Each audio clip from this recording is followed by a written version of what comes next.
Hey everyone, welcome back to the channel. Today we're going to go through the top 10 mistakes the majority of players make in TFT and how you can avoid them. Whether you're a beginner or simply looking to improve, this guide is for you. Let's get into it. Kicking off with our first point, ignoring early game strength. Common misconception in TFT is to overly focus on late game builds.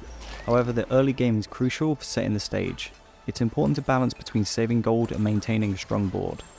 Winning or at least staying competitive in early rounds helps preserve health, which is a critical resource. A common mistake is slotting in units to achieve certain traits rather than putting in upgraded units. In the majority of cases, it's much better to play upgraded units that don't synergize over 1-star units that do. Look for strong early game champions and don't hesitate to upgrade them. Remember, a strong start can lead to a more stable mid game, giving you a better chance to transition smoothly into your final comp. Next up, we have the pitfall of over-rolling early. Tempting to roll for upgrades when things aren't going your way or you're sitting on a lot of pairs.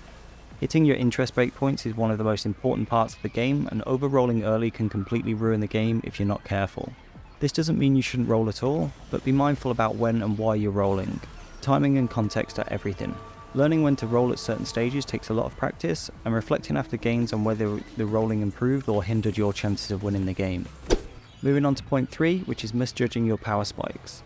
Power spikes occur when your comp dramatically increases in strength, typically after key upgrades or obtaining essential items. Understanding and capitalizing on these spikes is vital for winning games. First, know your comp's power spikes. For example, if you're building around a 4-cost carry, your power spike often comes when you 2-star that champion and equip them with core items. Misjudging these spikes can lead to two main issues: overconfidence or missed opportunities. Overconfidence might lead you to fight with a weak board, expecting a power spike that hasn't fully materialized yet. On the other hand, not recognizing a spike can result in unnecessary rolling or leveling, wasting gold that could be used more efficiently later. A good practice is to do a slight roll down of 10 to 20 gold to hit upgrades, and then play a round or two to see how your board fares against others in the lobby. If you're losing heavily, then you know you need to roll deeper to stabilize. Point 4 is forcing a build, also known as one-tricking. I know I've made videos on one-tricking, and it is a viable strategy for climbing ranked, but I've always been open that it's not the most optimal strategy for TFT. We all have our favourite comps, but TFT requires adaptability. Forcing a build without the right champions or items is like fitting a square peg in a round hole. It takes more work and you're going to have less success. Instead, let the game guide your strategy. Be open to pivoting based on the champions and items you get.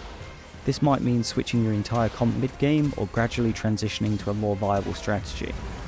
Flexibility is a key skill in TFT that can drastically improve your win rate and help you learn the game much quicker than forcing a single comp over and over. Point 5 is a crucial aspect of TFT strategy: holding on to components. A common mistake is waiting too long to combine items in the hopes of getting the perfect best-in-slot item for a champion. Whilst it's great to have ideal items, holding on to components for too long can be just as detrimental as poor itemization. In TFT, each round you hold on to components is a round you're not maximizing the potential of your board.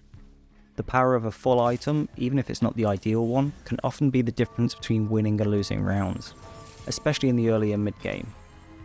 Use sites such as tactics.tools to look for the best items for your carries, and you can see the difference in win rates.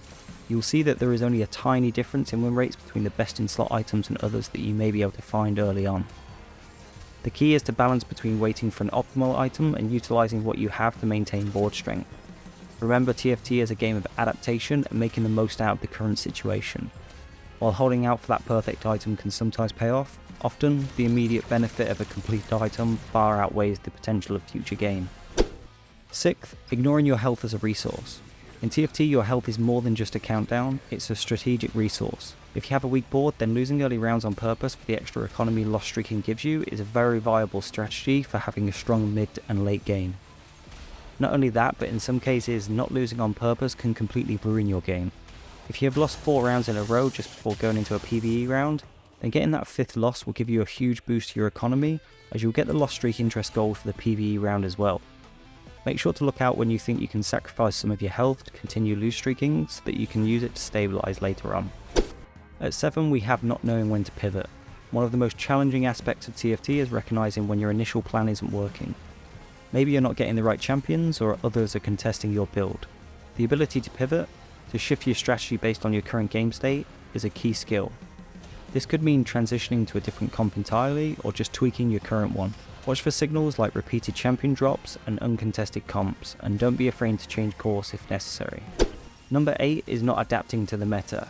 The meta shifts with every patch, and not staying up to date on the patch notes will mean playing comps that have fell off in favour of others. This doesn't mean just blindly following what others are playing. Actually read the patch notes and see what has changed so that you can understand why people are playing it. This will not just help you improve playing those comps, but also how to counter them. Ninth on our list is not scouting. One aspect that separates good TFT players from great ones is scouting. Regularly looking at opponents' boards tells you what comps they are building, helping you anticipate what comps are open to play uncontested, and how to position your champions effectively. With set 10 being overly punishing for being contested, scouting is now more important than ever, and if you don't currently do this, you'll be for sure losing games because of it. And lastly, not learning from your mistakes. Each TFT game, win or lose, is a learning opportunity. Reflect on your decisions. What went well? What could have been done differently? Was your positioning off in a crucial fight? Did you pivot too late or too early? Understanding these nuances and learning from them is what will elevate your gameplay over time. Remember, every match is a step towards becoming better at TFT.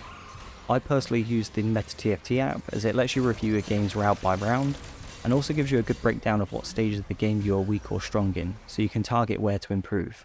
And that wraps up the top 10 mistakes. I hope this guide helped you, and if you want to see a dedicated video on any of the points I went through, then let me know in the comments below.